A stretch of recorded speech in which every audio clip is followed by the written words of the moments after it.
I just received a late ADHD diagnosis. What do I do now? So, getting an ADHD diagnosis as an adult can come as a bit of a shock, but it can also be extremely life changing because now you finally have an answer for why certain things have just been so hard for you for so long. But the diagnosis itself doesn't really fix anything. It's just the first step of many. What actually changes your life long term is what you do next, and that's what I'm going to cover in this video. Before I get into everything, if you suspect that you have ADHD and you're looking to seek a diagnosis, but you're not really sure where to start, I created something that can help you navigate that process from beginning to end. It's called the ADHD Self Advocacy Checklist, and it's a step by step guide for seeking, advocating for, and getting your ADHD diagnosis. That way, you can walk into your assessment prepared and confident and make sure you're heard. It's free and it's in the description below. When you receive an ADHD diagnosis, no one really tells you that the diagnosis itself is actually the easy part. It's the stuff that comes after the diagnosis that's hard. When I got my ADHD diagnosis when I was 29, I felt relieved for a couple of days, but soon after that, a lot of really heavy feelings started to surface, like sadness, anger, and grief. I kept replaying moments of my life that suddenly made sense. And honestly, I was pretty angry because I had spent decades carrying a lot of shame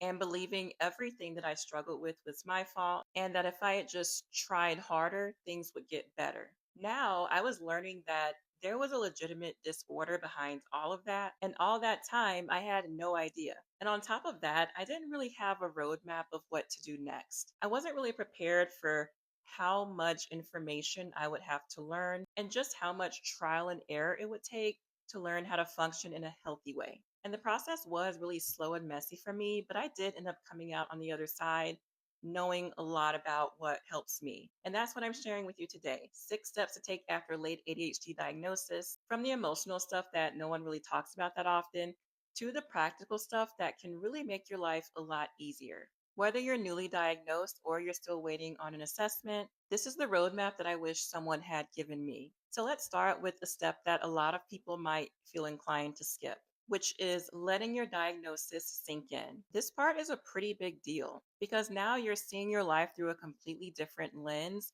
And that is just a lot to take in and adjust to. And it's normal for a diagnosis to be a shock. Even if you suspected it, just having that confirmation can make things hit a lot different. You may experience a range of emotions, like relief from finally having answers, anger at the unfairness of your needs not being met for so long. You might feel sadness for your younger self, thinking about how much different things could have turned out for you if you had just been able to get help sooner, and a lot of confusion from just having to reevaluate pretty much every part of your life. Give yourself permission to feel all of these emotions because you may have been conditioned in the past to sort of just ignore those feelings that you were having, or you may have had to subdue those feelings for most of your life in order to mask and appear normal. But you don't have to do that anymore.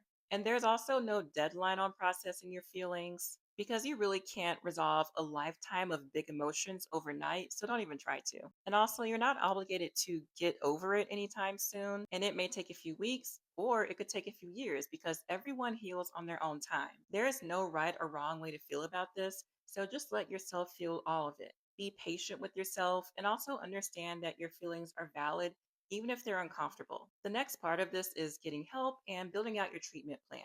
Getting the right help with the right expectations is what turns this into something you simply know about yourself to something that you can do something about. So, you really want to talk to your healthcare provider about next steps, whether that be medication, therapy, ADHD coaching, or a combination of all of these things. You also want to reframe your expectations. Now that everything has sunken in, you're probably really excited to go ahead and just get better, which is great. But just understand in the back of your mind that this is a marathon and not a sprint. And there will most likely be a lot of ups and downs along the way, which is completely normal. Some things that work well for you now might stop working later, which is also common. You spent your whole life functioning without help, so unlearning that and rebuilding takes a lot of time. You should also start gathering resources that can help you. That could be books, that could be podcasts, ADHD informed therapists, or online communities and support groups. And as you start learning and pursuing support, you'll start noticing even more things about yourself that you never had words for before, which brings us to the next step, which is getting to know your brand of ADHD.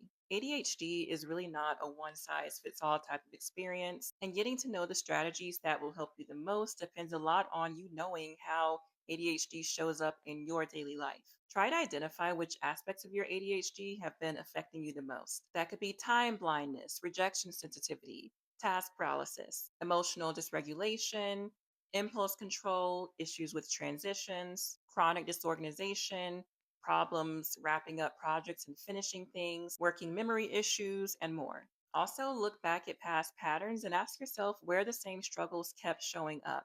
That could have been in your jobs, your relationships, or school. Keeping a reflection journal can also help you spot patterns that you never named or noticed before. And once you really understand how ADHD is affecting your life, you can start rebuilding around it. Step four is making your life more ADHD friendly. This one's really important because you are most likely conditioned to run your life in a way that was designed for a completely different type of brain. But now you're allowed to stop pretending that that works for you because it doesn't. It's important to stop trying to force yourself to work in normal ways and to start making adjustments that work for you. That could be things like scheduling certain tasks around your energy patterns, breaking certain everyday things into smaller steps, prioritizing transitions or buffer time between tasks, using auto pay when it comes to paying bills, or just doing certain things in an unconventional way in order to be able to get them done.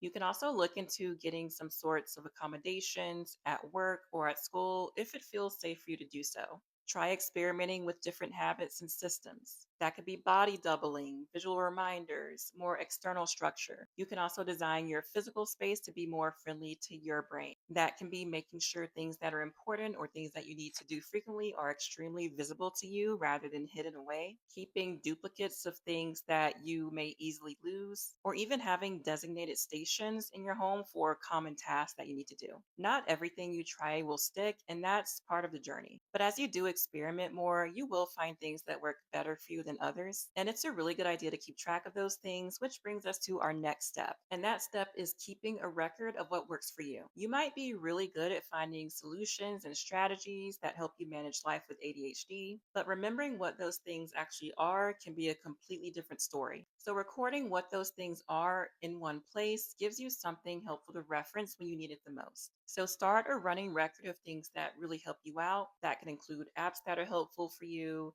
certain hacks and tricks that are helpful, certain routines that are easier for you to follow than others. When you're keeping this record, you also want to organize it by areas of your life. So that could be home, work, health, money, or other things. You also want to keep this record of things very easily accessible. That could be your Notes app, a Google Doc, a document on your computer, or even a hard drive or two that you can confidently say you know the locations of at all times. And it might feel small and insignificant now, but these little things that you learn really do add up.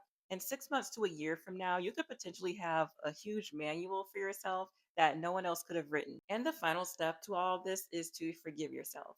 You've probably spent countless years criticizing yourself for things that you really believed were your fault, but they weren't. Now you have the opportunity to flip the narrative, to give yourself some much deserved compassion, and to finally let yourself heal. Some things you probably blamed yourself for and felt ashamed about were things like having a chronically messy room or living space, missing deadlines repeatedly and not understanding how it kept happening, continuously forgetting important events and never seeming to be able to keep up with everything, or even difficulty with basic hygiene. But you did the best that you could with the tools you had at the time. And you can't go back in the past and change things. But once you know better, you can do better. But you can't do better without knowing better. Also, self forgiveness is not a one time thing. You might end up having to forgive yourself multiple times, and that's okay too. And it's really common for a lot of us to continuously ruminate on what we did wrong throughout our lives. And when that cycle starts up, do your best to focus on what you've been doing right and you're continuing to do right moving forward. And if you only take one thing from this entire video, let it be permission to finally be kind to yourself the way you would be to your best friend. So that's the roadmap for steps to take after a late ADHD diagnosis. Let it sink in and feel your feelings, get some external support, get to know yourself on a deeper level, build a life that works for your brain and not against it, keep a record of what's been working well for you, and the big one, which is to forgive yourself.